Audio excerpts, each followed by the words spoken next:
Jacob deGrom was drafted in the 9th round in the 2010 MLB draft by the New York Mets. But he wasn't always a pitcher, and even in high school he was recruited as a shortstop by Stetson University, but ended up turning into a pitcher.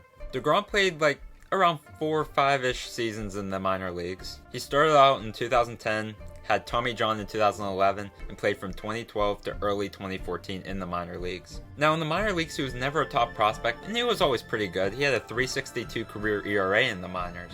Looking at him, he kind of projected as a Shelby Miller type guy, not like an ace in your staff, but more like a 3 or 4 starting pitcher in your rotation.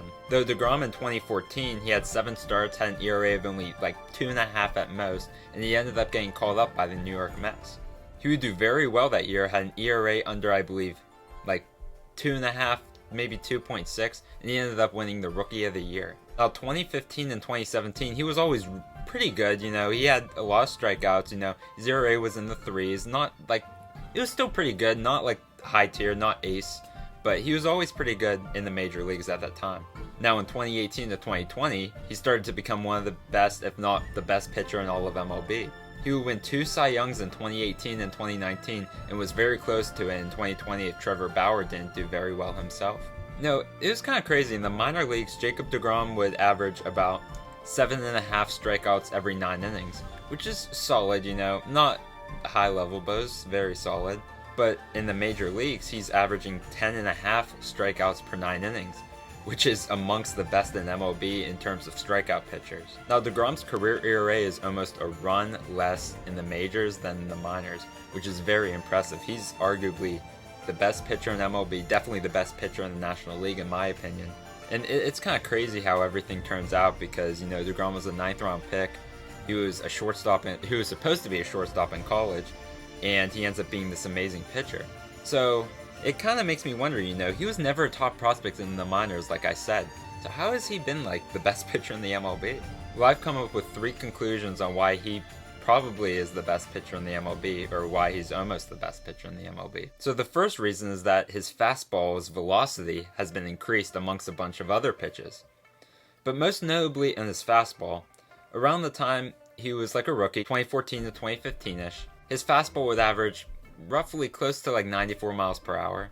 And in 2020, he's able to reach 100 miles per hour, 99 miles per hour, at an average. And he's been able to increase that pitch year in and year out to where it is now. Now that's so unheard of, pitchers will always increase their fastball, but whenever they're increasing the mile per hour by that much every single year, it's very, very good for them, and it's really good how they can adjust and how Jacob deGrom has been able to pitch and has been able to improve every single year. This isn't a very easy feat. It takes a lot of work every single year, and he was able to do it, and he's been able to do it so well. And with the mile per hour difference, it's been giving him a better spin rate as well, like how the league has been adjusting, spin rates, the StatCast, everything.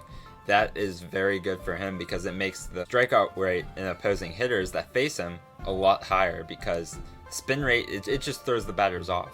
Now I'm going to show you a chart, from 2017 to 2020 on the average of how fast he throws his pitches, and from 2017 to 2020. And this will show what mile per hours he threw at an average each year, and you can see it improves, He's been able to touch 100, 101 miles per hour in 2020, and he hasn't in 3 years ago. And it just shows, he's been so good. He's been so good at locating these pitches as well. He's not just a flamethrower. He's been able to locate, been able to throw very good. And now the second reason why he's been so successful is his slider usage. In his rookie year in 2014, he only throws slider about 15-16% of the time.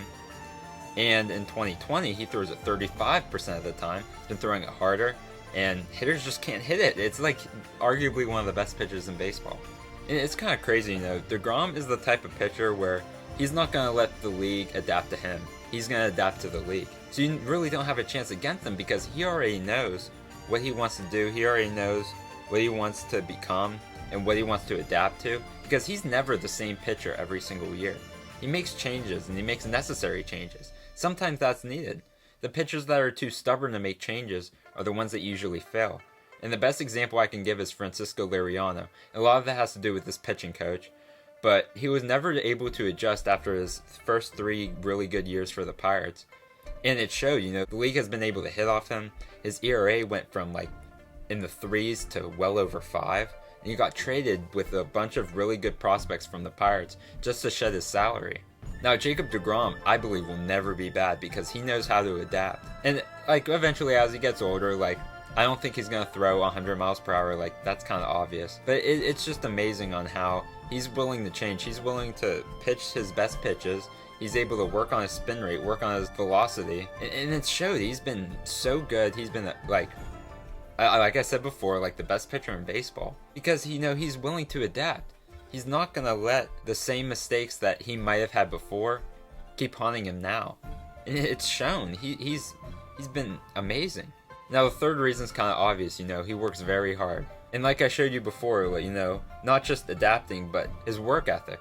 He works every single day to improve how he pitches. And it's shown on the mound, It's kind of crazy. Like, I know this is a short reason, but it's true, he's been so good. It's kind of crazy to think how this light-hitting shortstop becomes arguably the best pitcher in baseball. And it's just been his work ethic all his life, and it's come to play as a pitcher, not just the shortstop that he was in high school. And Stetson University got a diamond in the rough because he ended up being a 9th round pick. Like, you've probably never heard of that college. They have such a good pitcher, and it's kind of amazing. And the Mets got him in the 9th round. That's such a steal. He was never a ranked prospect. And it wasn't like it just took him till now to realize his potential or to work hard. It's because of how the league changed, Around the time he came up to the league, the hitters weren't as good.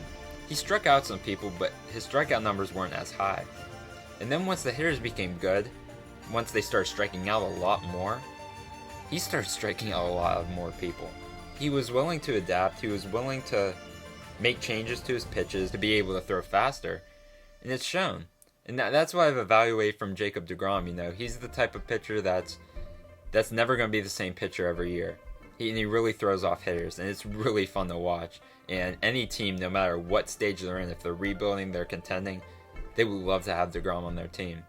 And not to mention his off-the-field stuff, too, Like, from stuff I've read, he's one of the nicest players in baseball. He does a lot of charity work, does a lot of good things for the community. It's really cool, He's not just some, like, cocky baseball player. He's very good on and off the field. And, his work ethic is amazing. He's never going to fail, I believe. I don't think he'll ever be a bad pitcher, ever. And I can't say that to a lot of other pitchers. Not just because of how they are off the field, just because of the adaptation they make. And that's all I have for Jacob deGrom, I wish him the best of luck. I hope he continues to be one of the best pitchers in baseball because his heart's in the right place, his mind's in the right place, and he's doing everything good, and it's really fun to see. So that concludes the video. Thank you for watching the Jacob deGrom evaluation. Now, if you want to know when I'll be posting, just look at the YouTube description for my channel, because it will show you exactly what days I'll be posting what videos, and I'll make them very specific, the videos that I'm planning to make on the specific players or the specific team. Now again, thanks for watching. If you like the video, like and subscribe. If you don't have to do any of that. I won't force you. But thanks for watching, and I'll see you guys on Friday.